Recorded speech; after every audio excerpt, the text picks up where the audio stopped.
ನಮಸ್ಕಾರ ಸ್ನೇಹಿತರೆ, ದೇಶ ವಿದೇಶ ಇಂದಿನ ಟಾಪ್ 30 ಪ್ರಮುಖ ಸುದ್ದಿಗಳೊಂದಿಗೆ ನಿಮ್ಮ ಮುಂದೆ ಬಂದಿದ್ದೇನೆ. ರಾಜಕೀಯ ಮತ್ತು ಅಂತಾರಾಷ್ಟ್ರೀಯ ಬೆಳವಣಿಗೆ, ಆರ್ಥಿಕ ತಂತ್ರಜ್ಞಾನ, ಕ್ರೀಡೆ ಎಲ್ಲ ವಿಷಯಗಳ ಬಗ್ಗೆ ಒಂದೇ ವಿಡಿಯೋದಲ್ಲಿ ಅಪ್ಡೇಟ್ ನೀಡುತ್ತೇನೆ.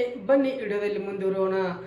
ಒಂದೇ ಪಾಯಿಂಟ್ ಹೇಳೋದಾದರೆ ಭಾರತ ಪ್ರಧಾನಿ ನರೇಂದ್ರ ಮೋದಿ ಇಂಧನ ಉಳಿತಾಯದ ಬಗ್ಗೆ ದೇಶಕ್ಕೆ ಮಹತ್ವದ ಸಂದೇಶ ನೀಡಿದ್ದಾರೆ.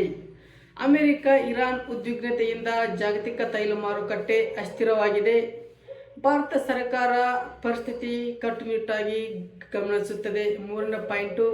4ನೇ ಪಾಯಿಂಟ್ ಹೇಳುವುದಾದರೆ ವೆಸ್ಟ್ ಬೆಂಗಾಲ್ನಲ್ಲಿ ಬಿಜೆಪಿ ಸರ್ಕಾರದ ಹೊಸ ಯೋಜನೆಗಳು ಚರ್ಚೆಗೆ ಕಾರಣವಾಗಿವೆ. 5ನೇ ಪಾಯಿಂಟ್ ಹೇಳುವುದಾದರೆ ಹಳೆಯ ಮುಖ್ಯಮಂತ್ರಿ ಮಮತಾ ಬ್ಯಾನರ್ಜಿ ವಿರುದ್ಧ ರಾಜಕೀಯ ಒತ್ತಡ ಹೆಚ್ಚಾಗಿದೆ.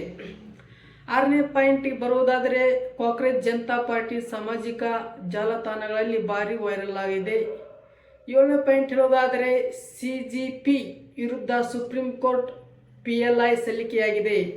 8ನೇ ಪಾಯಿಂಟ್ ಹೇಳುವುದಾದರೆ ಸಿಜೆಪಿ ಸಂಸ್ಥಾಪಕರು ಸರ್ಕಾರದ ವಿರುದ್ಧ ಗಂಭೀರ ಆರೋಪ ಮಾಡಿದ್ದಾರೆ. 9ನೇ ಪಾಯಿಂಟ್ ಉತ್ತರ ಪ್ರದೇಶದಲ್ಲಿ ಯೋಗಿ ಆದಿತ್ಯನಾಥ ಹೊಸ ಅಭಿವೃದ್ಧಿ ಯೋಜನೆ ಘೋಷಿಸಿದ್ದಾರೆ. 10ನೇ ಪಾಯಿಂಟ್ ಹೇಳುವುದಾದರೆ 2027ರ UP ಚುನಾವಣೆ ಬಿಜೆಪಿ ಮತ್ತು ವಿರೋಧ ಪಕ್ಷಗಳು ತಯಾರಿ ಆರಂಭಿಸಿವೆ. 11ನೇ ಪಾಯಿಂಟ್ ಹೇಳುವುದಾದರೆ ದೆಹಲಿ ರಾಜಕೀಯ ಹೊಸ ಮೈತ್ರಿ ಚರ್ಚೆಗೆ ನಡೆಯುತ್ತದೆ. 12ನೇ ಪಾಯಿಂಟ್ ಹೇಳುವುದಾದರೆ ಭಾರತ ಸೇನೆ ಗಡಿಭಾಗದಲ್ಲಿ ಭದ್ರತೆ ಹೆಚ್ಚಿಸಿದೆ. 13ನೇ ಪಾಯಿಂಟ್ ಬರುವುದಾದರೆ ಚೀನಾ ಗಡಿ ಹೊಸ ಚೀನಾ ಚಟುವಟಿಕೆ ವರದಿಯಾಗಿದೆ. 14ನೇ ಪಾಯಿಂಟ್ ಭಾರತೀಯ ನೌಕಾಪಡೆ ಸಮುದ್ರ ಭದ್ರತೆಯನ್ನು ಹೆಚ್ಚಿಸಿದೆ. 15ನೇ ಪಾಯಿಂಟ್ ಭಾರತದಲ್ಲಿ ಪೆಟ್ರೋಲ್ ಮತ್ತು ಡೀಸೆಲ್ ಬೆಲೆ ಬಗ್ಗೆ ಆತಂಕ ಹೆಚ್ಚಾಗಿದೆ. 16ನೇ ಪಾಯಿಂಟ್ ಬೆಂಗಳೂರು ಸೇರಿದಂತೆ ಹಲವು ರಾಜ್ಯಗಳಲ್ಲಿ ಭಾರೀ ಮಳೆ ಎಚ್ಚರಿಕೆ ನೀಡಲಾಗಿದೆ.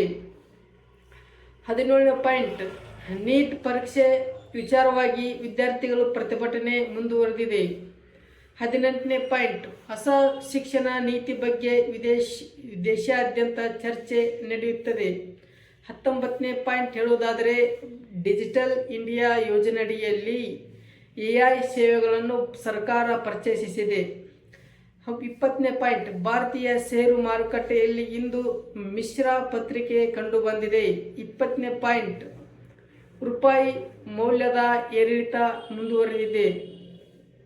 22ನೇ ಪಾಯಿಂಟ್ ಹೇಳುವುದಾದರೆ ಭಾರತ GDP ಬೆಳವಣಿಗೆ ಬಗ್ಗೆ ಹೊಸ ವರದಿ ಬಿಡುಗಡೆಯಾಗಿದೆ. 23ನೇದು ಕೃಷಿ ಕ್ಷೇತ್ರ ಹೊಸ ಯೋಜನೆ ಘೋಷಣೆಯಾಗುವ ಸಾಧ್ಯತೆ ಇದೆ. 24ನೇ ಪಾಯಿಂಟ್ ಸೋಷಿಯಲ್ ಮೀಡಿಯಾದಲ್ಲಿ ಫೇಕ್ ನ್ಯೂಸ್ ವಿರುದ್ಧ ಸರ್ಕಾರ ದೊಡ್ಡ ಕ್ರಮವನ್ನು ಕೈಗೊಳ್ಳಲಾಗುತ್ತದೆ ಎಂದು ವರದಿಯಾಗಿದೆ. 25ನೇ ಪಾಯಿಂಟ್ನಲ್ಲಿ ಬರುವುದಾದರೆ IPL ನಲ್ಲಿ ಯುವ ಆಟಗಾರರ ಪ್ರದರ್ಶನ ಗಮನ ಸೆಳೆದಿದೆ. 26ನೇ ಪಾಯಿಂಟ್ ಹೇಳುವುದಾದರೆ ಭಾರತೀಯ ಕ್ರಿಕೆಟ್ ತಂಡ ಹೊಸ ಸರಣಿ ಸಿದ್ಧತೆ ಆರಂಭಿಸಿದೆ. 27ನೇ ಪಾಯಿಂಟ್ ಇಸ್ರೋ ಹೊಸ ಬಾಹ್ಯಾಕಾಶ ಮಷಿನ್ ಬಗ್ಗೆ ಮಾಹಿತಿ ನೀಡಿದೆ. ಭಾರತದಲ್ಲಿ ಎಲೆಕ್ಟ್ರಿಕಲ್ ವಾಹನ ಬೇಡಿಕೆ ಹೆಚ್ಚುತ್ತದೆ. 2029ರ ಲೋಕಸಭೆ ಚುನಾವಣೆ ರಾಜಕೀಯ ಪಕ್ಷಗಳು ಈಗಾಗಲೇ ತಂತ್ರ ರೂಪಿಸುತ್ತವೆ ಎಂದು ವರದಿ ಬಿಡುಗಡೆಯಾಗಿದೆ. ಕೊನೆಯದಾಗಿ 30ನೇ ಪಾಯಿಂಟ್ ಬರುವುದಾದರೆ ದೇಶದಲ್ಲಿ ಯುವಕರು ಮತ್ತು ಡಿಜಿಟಲ್ ಚಳುವಳಿಗೆ ಪ್ರಭಾವ ಹೆಚ್ಚಾಗುತ್ತಿದೆ ಎಂಬ ವರದಿ ಬಂದಿದೆ.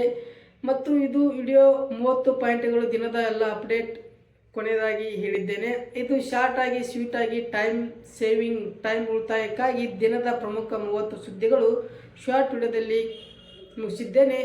ಇದು ಮತ್ತು ಇಂದಿನ ಟಾಪ್ 30 ಪ್ರಮುಖ ಸುದ್ದಿಗಳು ನಿಮಗೆ ಯಾವ ಸುದ್ದಿ ಹೆಚ್ಚು ಇಂಪಾರ್ಟೆಂಟ್ ಅನಿಸಿತು ಆ ವಿಡಿಯೋನ ಲಾಂಗ್ ವಿಡಿಯೋನಾಗಿ ನಾನು ಸ್ಕ್ರಿಪ್ಟ್ ನಿಮಗೆ ಕೊಡುತ್ತೇನೆ. ಇದು ಫುಲ್ ಡೀಟೇಲ್ಸ್ ವಿಡಿಯೋ ನನ್ನ ಯೂಟ್ಯೂಬಲ್ಲಿ ಇರುತ್ತದೆ. ನೋಡಿ, ಇಷ್ಟವಾದರೆ ಲೈಕ್ ಮಾಡಿ, ಶೇರ್ ಮಾಡಿ. ನಿಮ್ಮ ಸಬ್ಸ್ಕ್ರೈಬರ್ ನಮಗೆ ದೊಡ್ಡ ಸಪೋರ್ಟ್.